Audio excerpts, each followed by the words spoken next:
जय जय श्री राधे। तब ठाकुर जी ने बहुत प्रयास किया, लाल चूड़ी बेची और हरी चूड़ी बेची। तो राधा जी ठाकुर जी की आवाज सुनकर के बहुत प्रसन्न हुए और ठाकुर जी ने राधा जी के चेहरे पे मुस्कान दिलवा दी। ठाकुर जी राधा जी को मुस्कुराहट देखकर सोचते हैं मेरा काम पूरा हुआ, अब नहीं बेच रहा है लाल चूड़ी ना हरी चूड़ी। तब ठाकुर जी आ जाते हैं गोकुल में। वृषभानु जी ने विचार किया राधा जी बड़ी हो गई है, ब्याह करना पड़ेगा, क्योंकि महाराज इस बार बड़ी मुश्किल हो गई मनाने की। यदि दोबारा राधा रूठ गई तो मुश्किल पड़ जाएगी। विचार करते हैं वृषभानु जी की, तभी नारद जी आ जाते हैं और नारद जी आकर के कहते हैं नारायण नारायण। वृषभानु जी आपके चेहरे पे मुझे शंका दिखाई दे रही है, आपकी चिंता का क्या कारण है, आप बताइए। तब वृषभानु जी नारद जी से कहते हैं ये जो मेरी बेटी है ना, इसका ब्याह करवाना है। बर दूर दूर तक खोजने पर दिखाई नहीं देता है कि किसके साथ में इसका ब्याह करवाऊं। तब नारद जी कहते हैं आप व्यर्थ की चिंता ना करें, वो गोकुल में है ना नंद राय जी का छोरो, अरे वो कन्हैया, उससे कर दो। बस कुछ कमी है छोटी छोटी, माखन चोरी करता है और बड़ी चोरी नहीं करता महाराज। बार बार नारद जी वृषभानु जी को समझाते हैं। तब वृषभानु जी कहते हैं ठीक है। तब वृषभानु जी ने अपने सेवकों को कहा कि हम सभी को गोकुल चलना है हमारे मित्र नंद राय जी के यहाँ। तब उन्होंने स्वीकृति पत्र लिखवाया और महाराज सगुन लेकर भी जाना पड़ता है। तब उन्होंने 108 डलियां तैयार की। डलियों में किसी में फल, किसी में मिष्टान और जो राज किए सुख हैं, आभूषण, वस्त्र सब रखे। एक डलिये में मोती ही मोती रख दिए।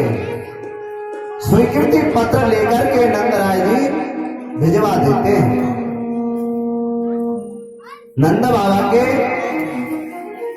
महल में जाते हैं और सैनिक स्वीकृति पत्र देते हैं और वह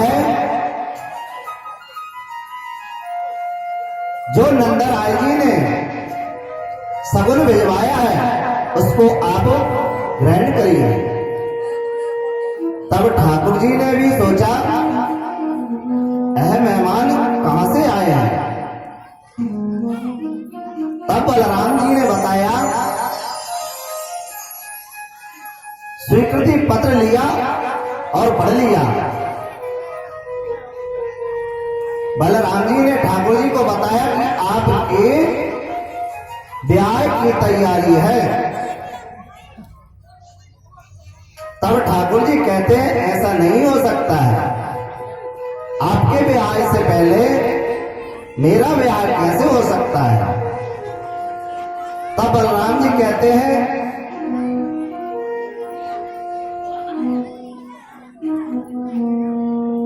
तुम्हारी तो भक्त है राधा, तुमको ब्याह करना पड़ेगा।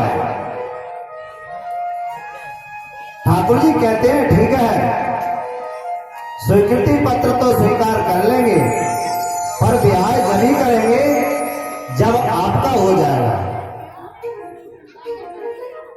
तब ठाकुर जी भी आते हैं,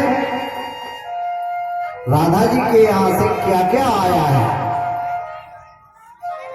देखने की बड़ी उत्कंठा ठाकुर जी के मन में लग जाती है। और ठाकुर जी देखते हैं तो किसी में पुष्प है, किसी में वस्त्र है, और एक डलिया में मोती ही मोती है। तब ठाकुर जी उस डलिया में से एक मुट्ठी मोती निकाल करके चले जाते हैं। तभी नंद बाबा आते हैं और देखते हैं सारी डलियां व्यवस्थित हैं, पर मोती की डलिया से चोरी हुई है। यह डलिया अस्त व्यस्त दिखाई दे रही है। तब द्वारपालों से और सैनिकों से पूछा यहां कोई आया था क्या। तब सैनिकों ने कहा महाराज यहां पर आपका छोरा ही आया था। बाल कृष्ण जी यहां पर आए थे। तब नंदराज जी समझ गए यह सब कन्हैया ने किया है। तब नंद बाबा कहते हैं ठीक है, और स्वीकृति पत्र स्वीकार कर लेते हैं और अपनी ओर से भी सगुन भिजवाते हैं और ठाकुर जी को ढूंढते हैं। ठाकुर जी से नंदराय जी कहते हैं क्यों कन्हैया, ऐसा तो तुम्हारे लिए आया है, पर तुमने इसमें से चोरी क्यों की। तब ठाकुर जी कहते हैं बाबा बाबा मैंने चोरी नहीं की, मैंने तो मोतियों की खेती कर दी। नंद बाबा कहते हैं इतने जल्दी खेती कैसे हो सकती है। नंद बाबा कहते हैं कहां कर दी। तो ठाकुर जी आगे चलते हैं, नंद बाबा पीछे चलते हैं। घर के पीछे जाकर के देखते हैं तो मोतियों की खेती हो जाती है। अंगूर की तरह मोतियां दिखाई दे रहे हैं। नंद बाबा ने कहा सगुन भेजना है। तब ठाकुर जी ने कहा आपको वस्त्र पुष्प नहीं भेजना है, ये जो खेती करी है ना मोतियों की, आपको यही भर के भिजवाना है। तब नंद बाबा ने 108 खोमचे तैयार किए और सब में मोती भरे और भिजवाए वृषभानु जी के यहाँ। वृषभानु जी के यहाँ जब सैनिकों सहित देखा कि नंदराज जी ने स्वीकृति पत्र स्वीकार कर लिया है और सगन भी भिजवाया है, तो राधा जी भी महाराज मन में बहुत प्रसन्न हुई। कन्हैया मान गए और नंदराज जी मान गए, मेरे प्रभु मुझको मिल ही जाएंगे। और उन्हें राधा जी को मन में स्मरण हुआ हम भी तो देखें क्या आया है। तो राधा जी देखती है 108 खोमचे में महाराज मोती ही मोती है। तो राधा जी रोने लगी और समझ गई भगवान उस दिन रात में मैंने मोती से हाथ नहीं लगाने दिया था, मैंने कहा था यह बहुत कीमती चीज है, इसलिए आपने मुझे दिखाने के लिए भिजवाए और रोने लगी। राधा जी के मन में विचार आया, कन्हैया अब तो तुम्हारी मेरे साथ सगाई हो गई है, तो महाराज प्रसन्न चित्त से राधा जी ब्रज नगरी में गोपियों सहित आई और ठाकुर जी को बुलाया और देखते हैं वहां पर सभी गोपियां एकत्रित हो गई और